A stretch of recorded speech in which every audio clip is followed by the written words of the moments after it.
In general terms, a heads-up display, or HUD for short, is a user interface that displays important information for the player. HUDs in video games usually consist of the current player health, stamina, map, and so forth. Today, we'll be creating a heads-up display for architectural visualization that will support the following widgets. Number 1, switching materials. Number 2, teleporting to hotspots. Number 3, displaying your still renders in the gallery. Number 4, changing levels using backplates and level streams. And number 5, finally, a simple video player.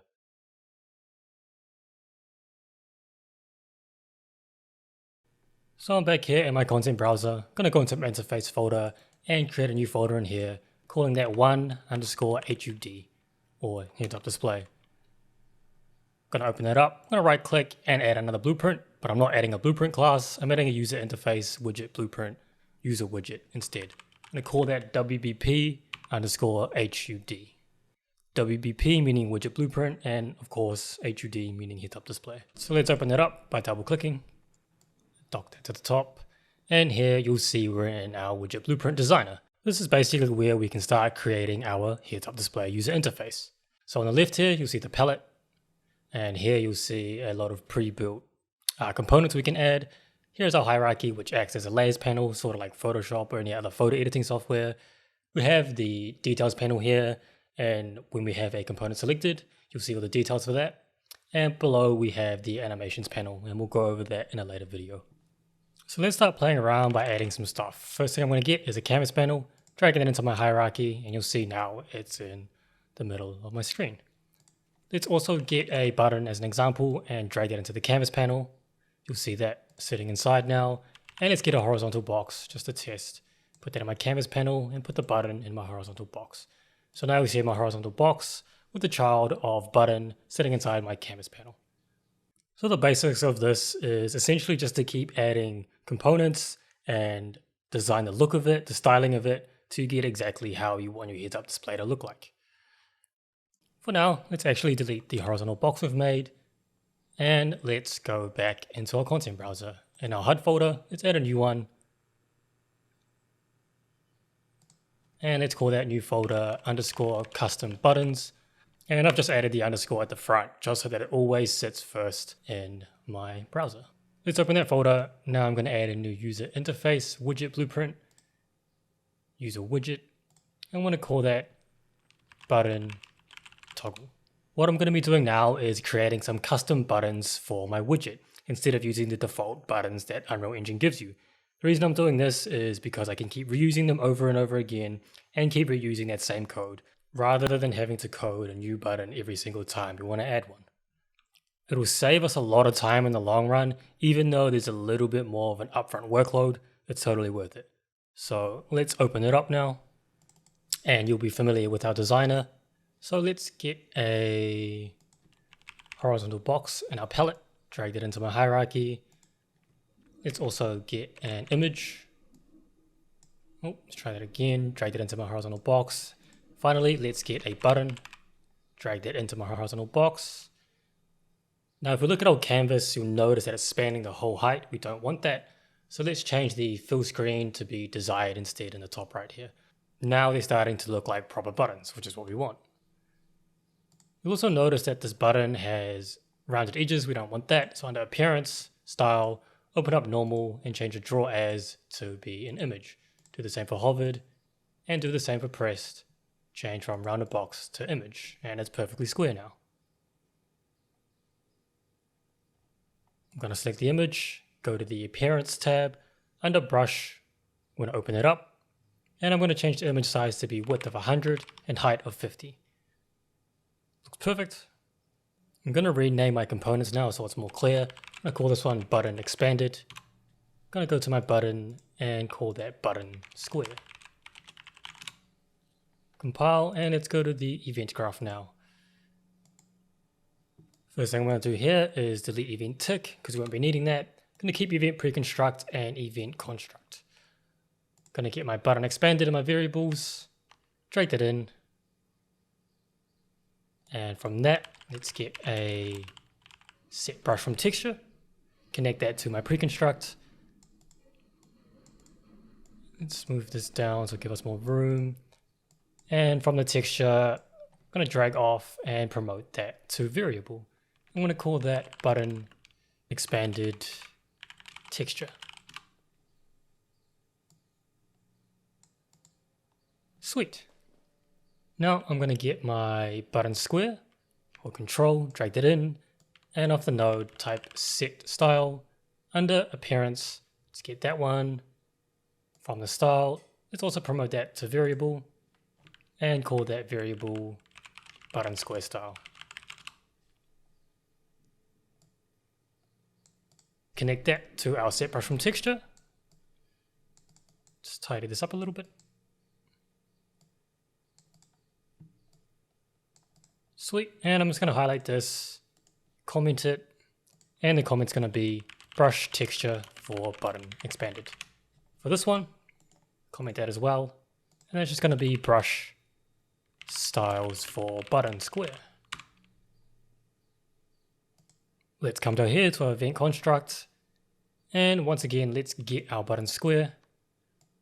Off that, type in style and get style. Off that, let's break a button style, open that up, and you'll see normal, hover, and press states. We need to promote each of these to be variables. Like so. And let's connect all of these up. Wrong one. And connect that to our event construct. Can also collapse our button style by hiding unconnected.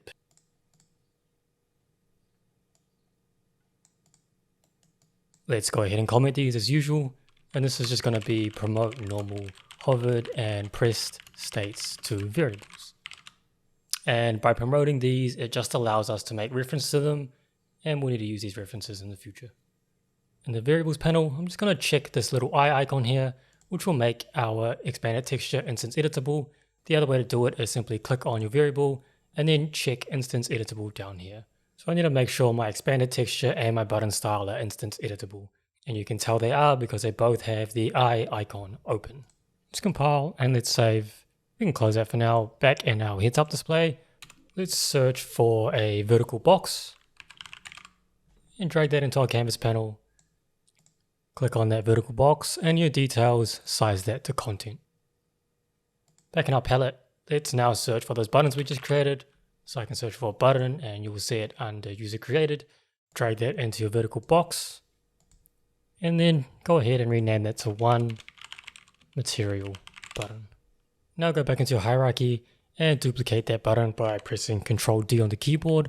So we need 5 total instances of this. And if we come under the details panel, under default, you'll see the button expanded texture and the button square styles that we created earlier. Just to remind you, go back to our button toggle and you'll see all the code that we made for that. So now we can edit each of these buttons independently with different styles and different imagery. Before we can do that, we need to upload some textures. So let's go to our content browser, go back to the HUD folder, and in here, let's create a new folder and call that folder textures. Open that up. I'm going to go to my file explorer now, and I'm just going to find where all my textures are stored. And I'm just going to go ahead and drag these ones in. I also need to create 2 new folders in here. One of them is going to be called active. Any other folder is going to be called inactive. Open up active, then drag all of the active textures into the folder. Go back to the inactive folder, and then obviously drag all the inactive textures into there. So now we have uploaded all of our textures, we can assign them to our buttons. So jump back into your HUD blueprint, and let's select the first material button.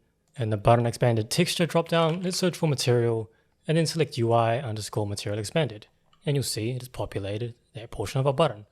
Let's go ahead and do the same for our square button. So in the normal dropdown for image, search UI materials, grab the top one, and then change the width to 50 and the height to 50 under the image size. Let's do the same for the hover state. Change the image to UI materials active. And for press, let's do the same one, UI underscore materials active. Changing the width to 50 and height to 50 for both of these as well. Perfect. Let's compile that. I'm going to do the same for my second button, but before I do that, I'm going to go and rename that to be 2 underscore hotspots button. Let's rename the rest of our buttons as well. So the third one is going to be 3 underscore gallery button. The next one is 4 underscore levels button. And the fifth and final one is going to be 5 underscore video button.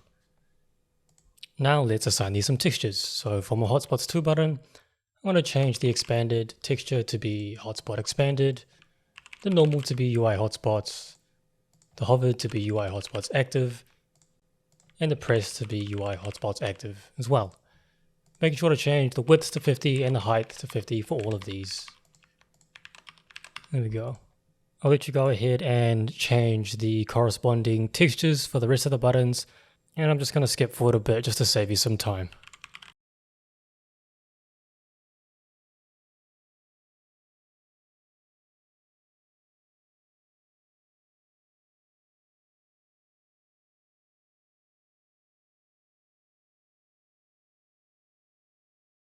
Now that you've done that, it should look similar to what I have on screen.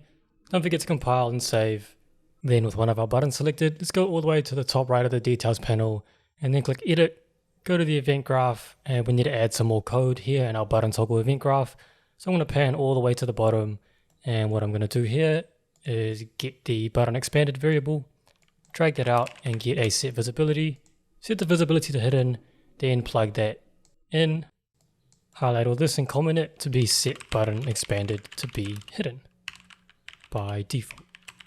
So what we've done is pretty self-explanatory. We've just made the expanded portion of this button here be hidden when we start the game. Now I need to go ahead and create 2 custom events, and we'll be able to reference this button toggle and call for these events from our heads up display. So I'm going to right click, search for custom, and then add custom event. I'm going to name this first one to be active button. And I'm going to create another one, and the second one's going to be called inactive button. In the variables panel, let's get the button square, and off of that pin, let's set the style under button appearance, connect it up to my active button. Let's just move this down a bit, and then in the set style in style, I'm going to make button style, and you'll see now we have a few states for this. I want to get the press state and plug that into the normal and pressed button style. Now drag the hovered variable in and plug that into the hovered button style, like so. I can, no, I can't do that, but if I click on my make button style and then click on hide unconnect pins, it'll collapse it to tidy it up a little bit. Now under variables, get the button expanded, drag off that pin and search for set visibility again. And I want to leave that to visible and then connect that to set style. Highlight all this and make a copy using Ctrl+C and Ctrl+V, and then plugging that copy into the inactive button. I need to change a couple of things for this copy, so I'm going to go to my variables tab, get the normal, and then just drag that over to the pressed. It'll replace that, and then I set visibility to hidden instead. As always, let's highlight everything and then create comments from that. The top one's going to be toggle active button state, and the bottom comment is going to be toggle inactive button state. Compile and save as always after we do something major. And then let's go back to the WBP heads up display. Then make our way to the event graph once again. And here we can delete all these 3 default ones. Now if I click on my material button in the variables, you see I don't have an on clicked event that normal buttons do. I need to fix that by going into my button toggle. All the way at the bottom here, I'm going to create a new on-clicked event for my button square. And then I need a new event dispatcher, and I'm going to call that event dispatcher on-clicked. Drag it in, call it, and then connect it to the button square. So this will allow us to have an on-clicked event now in our widget blueprint heads-up display button instances. Make sure to compile that or it won't work. Go back to our heads-up display. And then now you'll see on-clicked event for each of our button instances. Awesome. So let's get an on-clicked event for our material button. And just for testing purposes, off that on-clicked event, I'm going to drag off a flip-flop. And then let's get the material button. And off that, let's call for the custom events that we made. So the first one is active button, and the second one is inactive button.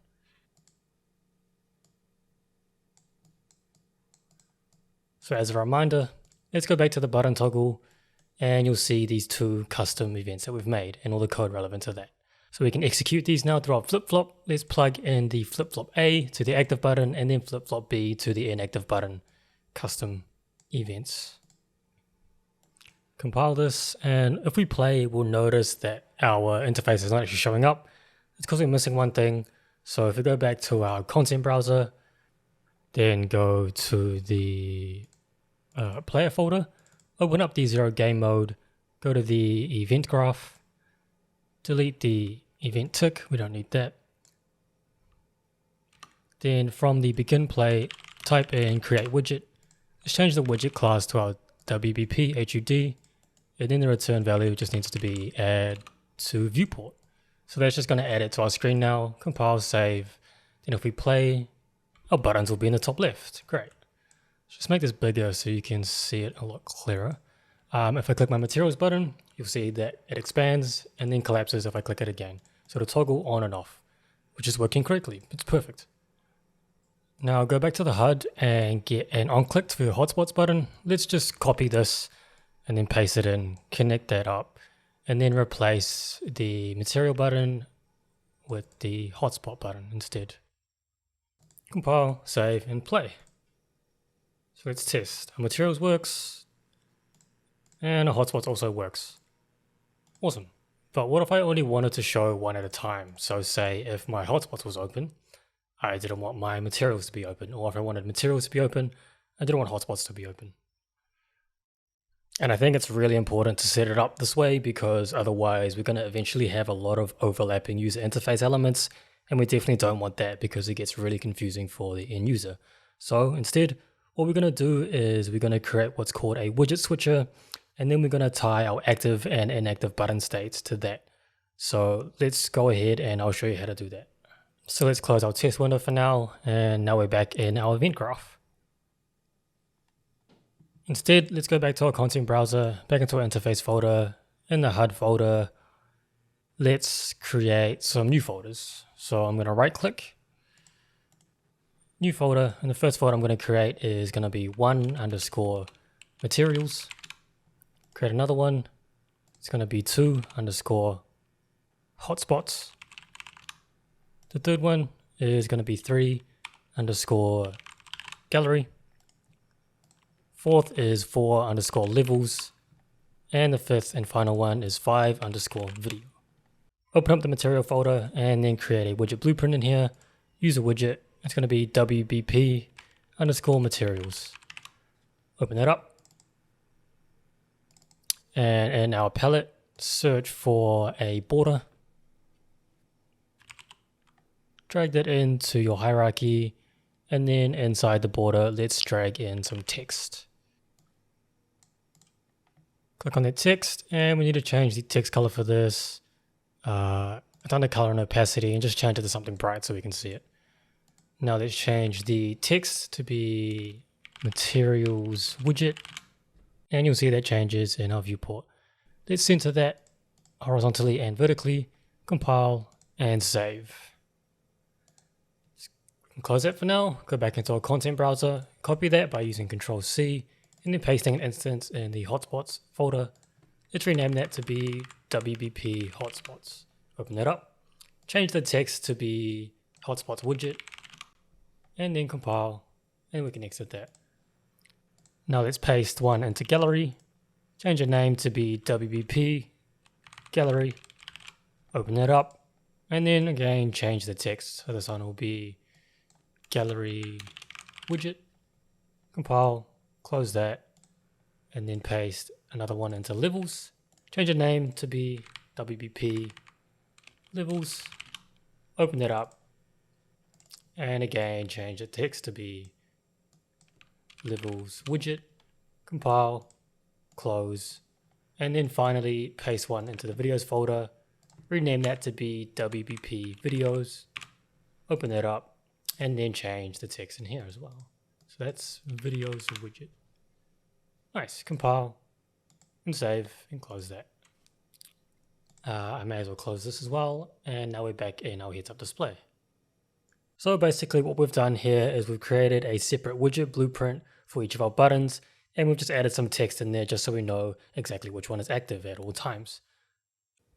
Let's go back to the designer, and I'm just going to collapse this vertical box to tidy up the hierarchy, and in the palette I'm going to search for widget and grab in widget switcher.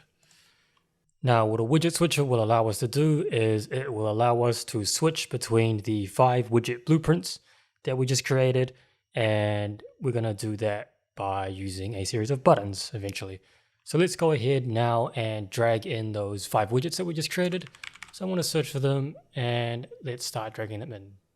So it's important to understand that the hierarchy of our widget switcher needs to be exactly the same as our vertical box.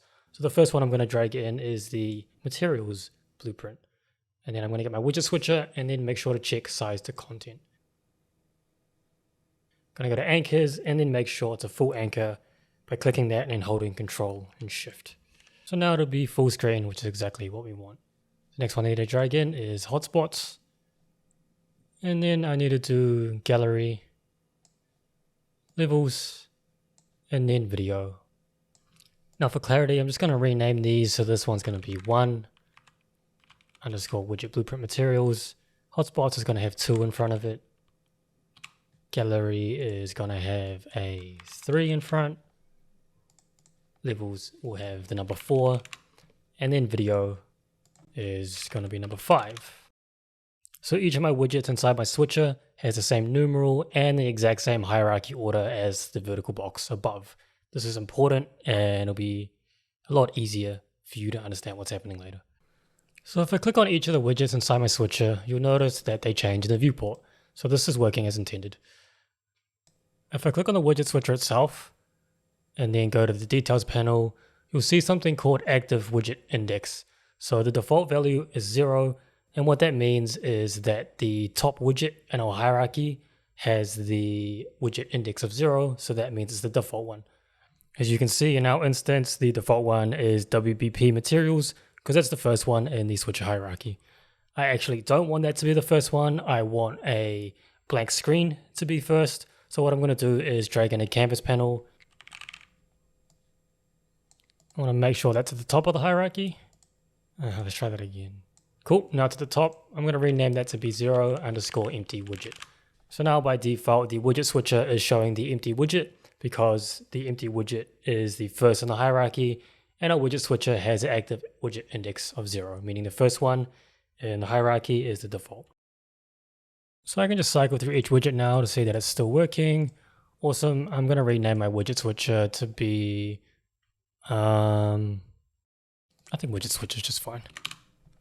While I'm here, let's rename the vertical box as well, and I'm going to call that button container. Final thing I need to do is make the button container Z order 1. Because our Z order of the widget switcher is 0, it just means the container is going to be sitting on top of our switcher. Let's compile, then head over to the event graph, highlight all this and delete it. Now we're ready to do some more coding.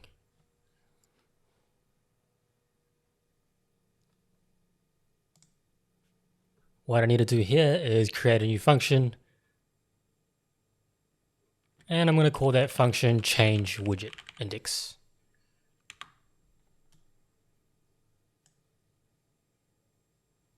Let's add a new input. I'm going to change it to be an integer and then change the name to be widget index. Now go ahead and get the widget switcher, and off that start typing active widget and then get active widget index at the bottom. Off the integer pin, get an equals, and then off that get a branch and connect that up to a change widget index. Now from our widget index integer input that we made earlier, I'm going to drag that to the second equals value and then just tidy that line work up. Let's pan across to the right here to get more room, and then let's get the widget switcher. And then off that, I want to get set active widget index, and I need to get another one, so that makes 2 total. Plug in true to the top one, and then plug in false to the bottom one.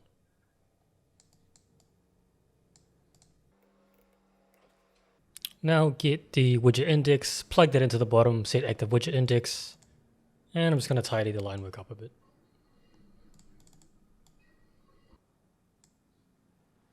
Cool. So basically what we've done here is that we've set up some code to check which is the current active widget index, and then set the active widget index depending on whether our condition is true or our condition is false.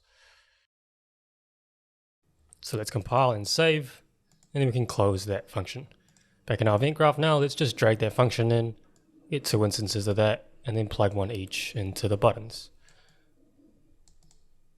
Now we need to change a widget index to 1 and 2 respectively, and we know they're 1 and 2 because that's how they sit in our widget switcher hierarchy.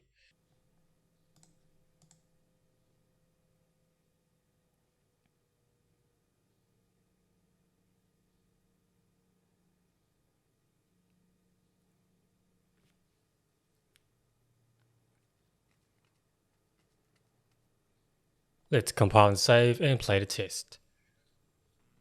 So when I click my materials button, it'll show the materials widget, and then the hotspots button will show the hotspots widget. So I can toggle between these two correctly now. We just need to set up the active and inactive states. So let's go back into our event graph and add a new function. This one is going to be called button states. Now off that, let's get a sequence, and then get the widget switcher. Off the widget switcher, let's get active widget index. Off that, let's get an equals, and then compare it to the value of 1. Get a branch off that, connect it to our then 0 sequence, get the materials button, and then call for those active and inactive button events that we created earlier. Connect that to true and false, and then tidy this up a little bit.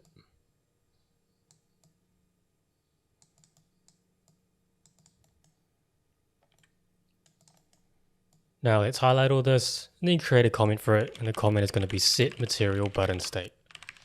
Let's copy all of that and then paste a copy below, and then connect that to our then 1 sequence. Change the comment to be set hotspot button state, then change the compare value to 2, and I need to replace this button here, so let's get the hotspot button and just drag that over top to replace it. Compile and save, and let's play the test. I forgot on something. Let's go back into the event graph. I need to connect that function up to those button events. So 1 of each, and then compile, and I can play now the test, and it should work. So when I click material, it'll show the active widget and show the active button state. If I click on hotspots, it'll show the hotspots widget and the hotspots active button state. And if I toggle between these two, you'll notice I can only have 1 at a time, which is perfect. That's exactly what we want. So now I just need to set this up for the rest of my buttons. So let's get the gallery on clicked event, the levels on clicked event, and the video button on clicked event. And we could just copy these and then paste them, and then just connect them up to our new on clicked events.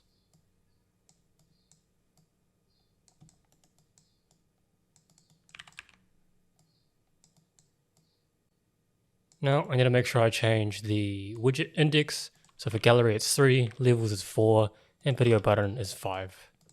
Now I need to open the button states function and create more conditions in here. So let's just copy and paste that in, and change the comment for this to be set gallery button state, and paste another one, comment that one to be set level button state, and the last one will be set video button state. Cool. Now I need to replace the equals values 3, 4, and 5 respectively, and I need to replace the buttons. So gallery button will replace this one, levels replace this one, and then video will replace this one. Now we need to add more sequence pins, I think 3, and then just connect those up.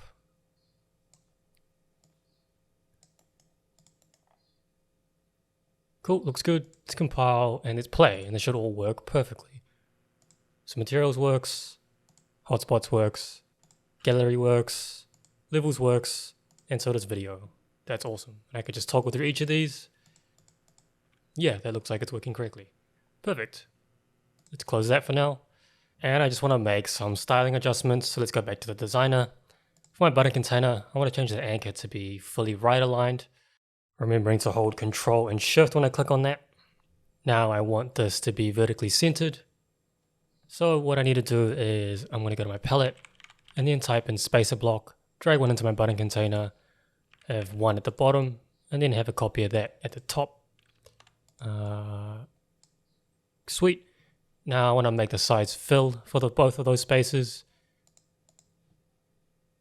And you'll see it's filling all of the available space, top and bottom, so it pushes our buttons to the center. Let's compile. See, now I need to add a button at the top and a button at the bottom. So I'm going to go back to my interface folder, go to custom buttons, and make a duplicate of the button toggle one we made earlier. I'm going to call this one button square. Open it up. I'm going to delete the button expanded image, then go to the event graph and delete any code pertaining to that button expanded. So we can delete this, connect this, we can delete this code here, and then we can delete the set visibility code. And I think that's all good. I can delete this variable too. There we go. And I'm going to compile and save that, and then go back into my heads-up display. In my palette, search for that button square I just made. Drop that into my button container. Again, I need one at the top, and I need a copy of that at the bottom. There we go. So I have one at the top and bottom now, and I need to right align both of these. Like so. I'm going to change the names. The bottom one's going to be menu button, and the top one is going to be exit button. So I can start assigning some textures to this now. The top one is going to be UI exit for normal, and the hovered is going to be the same, and the pressed is going to be the same. Remember to change the image size to 50 for all of those. And then the bottom button is going to be UI menu 50/50. The hovered is going to be the same, but for the pressed, it's going to be a UI cross texture with a width 50 and height of 50. There we go. And I just want to add some padding to my button container so that it's not sitting at the edges. So with that selected, I'm going to change the position X to be 50, and you'll see it pushes it left 50 pixels. I'm going to give offset top -50. Actually, no, it's 50. My offset bottom is -50. Nope, it's actually 50 as well. And you'll see there's a 50 padding all around. Let's compile and save just before we end this session with a recap.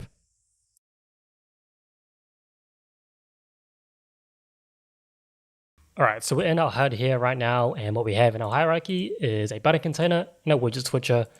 Inside of our button container, we've made some buttons here, and we've styled them based on a template. So when we go to our template, this is what it looks like. We have a horizontal box, an image, and a button inside of that.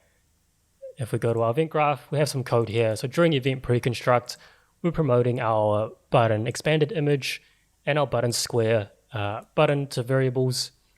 And what that does is that it allows us to access those variables when we make reference to them in our heads-up display. So our button expanded texture looks like this. We've promoted that to a variable. And then we have our button styles here, which is this variable that we've promoted in our template. Now it's important that when we promote these two variables, we make them instance editable. That's what allows us to edit the textures in our heads-up display. Now in here, we also have an event construct that promotes our normal, hovered, and pressed button states to variables, which will allow us to make reference to those down here. But before we get there, we have the button expanded image visibility set to hidden.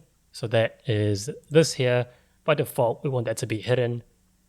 And then in our active button states and inactive button states, we have a custom event. So when we make reference to that, it's going to set the style of the button. And that style is going to be based on the pressed or hovered state, which we set as our variables in here. And then we're going to make our button expanded visible again, so that here is going to be visible when we make reference to that. And then we just do the opposite for our inactive button state. It'll just essentially reset it back to normal. So we make reference to this active button state and this button state's custom event here. So what we're looking for is when we press a button, it's going to make that active. And then when we press it again, it's going to make that inactive. So yeah, here we go. And then finally, we have our button square event dispatcher. And what the event dispatcher is that it allows us to have an on-clicked event for these custom button templates here. Without the event dispatcher, it won't allow us to have an on-clicked event. Let's jump back into the designer. And then here we have what's called a widget switcher, and it just holds some widgets inside of it. So the visibility of the widget in the widget switcher is controlled by what's called a active widget index. By default, that's 0, and our 0 is an empty widget. But if we wanted to change that to say 1, it's going to show the materials widget instead. So we can control the active widget index by going to our event graph. Say if we clicked material button, we wanted to change to the material widget index of 1, then we can do that with our custom function. Our materials is a widget index of 1 here. So let's go into the change widget index custom function. So when we click on that button, it's going to check to see if the current active widget index is active already. And then it's either going to show or hide it depending on whether or not it's active or not. So we've done that for each of our buttons. It's going to change the active widget index, and then it's just going to change our button state to either be the active or inactive button state. That's it for this one. Thank you for joining me, and I will see you in the next episode.